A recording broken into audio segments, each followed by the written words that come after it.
Namaste, yogis. Derek here with Denver Yoga Underground. Today I'll share about self-regulation on the path of yoga, beginning with the story a colleague and fellow yoga teacher friend of mine shared with me. They embarked on the Pacific Crest Trail, so hiking from Mexico to Canada over the course of 5+ months. And I asked them to distill or share one of the primary lessons they gained from that. And they said that, living in the wild like that, your needs are very, very simple, very direct. It's obvious. One of 5 things you're working on that day: water, walking, shelter, something about food, and maintaining your health. It's a pretty short list. So the environment itself is very challenging, but your needs are very simple. That's one thing. And contrast that when he got to the modern world that most of us occupy, and he opened the spigot for the first time, and he saw the water come out, and something just felt terribly off and wrong and kind of disturbing about that. And in the modern world, things are very comfortable. However, they're also very complex.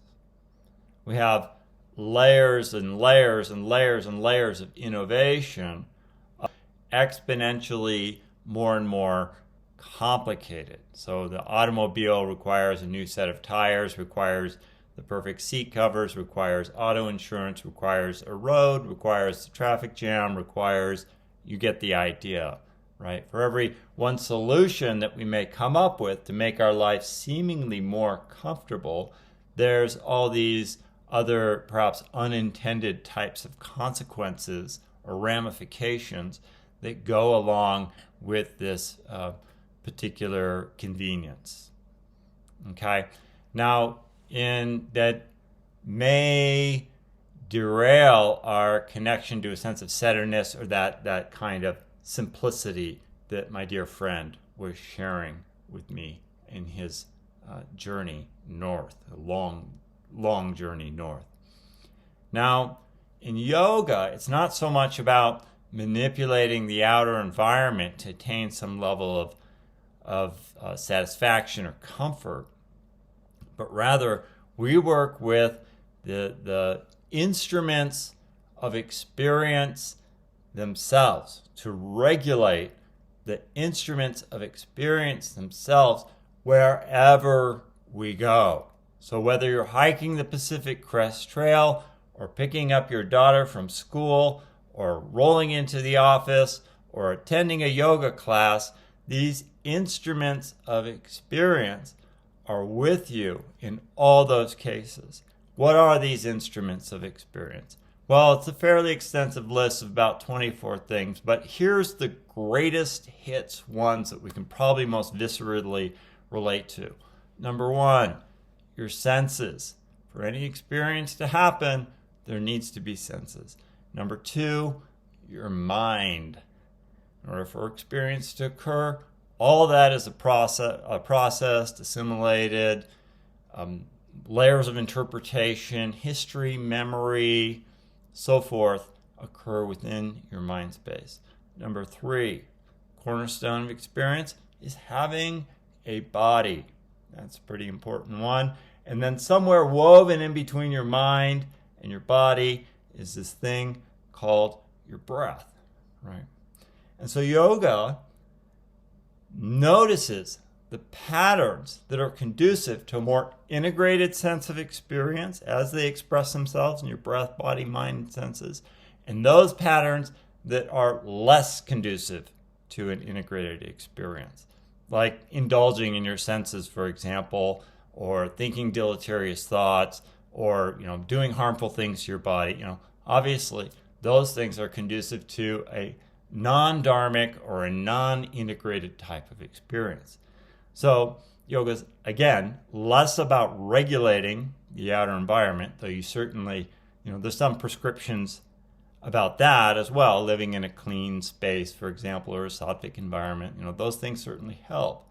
But as far as the practices and methodologies, it's really about gaining some mastery over the instruments of experience themselves so that we can live more harmoniously, because the outer world is a perpetually changing target. And despite, if indeed it were possible to create a kind of utopia based on material inventions, surely we would have arrived by now and everyone would be walking around in complete ecstasy. But that does not appear to be the case. So we come back to these age-old practices and principles. And Patanjali put it this way. He alluded to the kind of complex nature of the outer world, number one. And part two, he said, what's our role in that? What are we here to do in relationship to the phenomenal world or life? He said, Bhoga Apavarga. We're here to experience the world, and we provide some yogic techniques to gain some mastery within that. Experience the world, and also attain liberation from experience itself, to become kind of emancipated from our own finite interpretation of what life means, and to live more skillfully and to live more freely.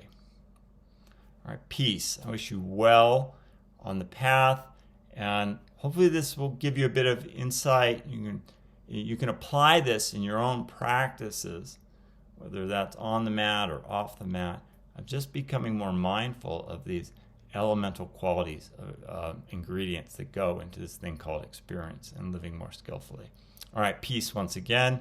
Thank you to all my subscribing, liking, commenting friends. I wish you well. Om.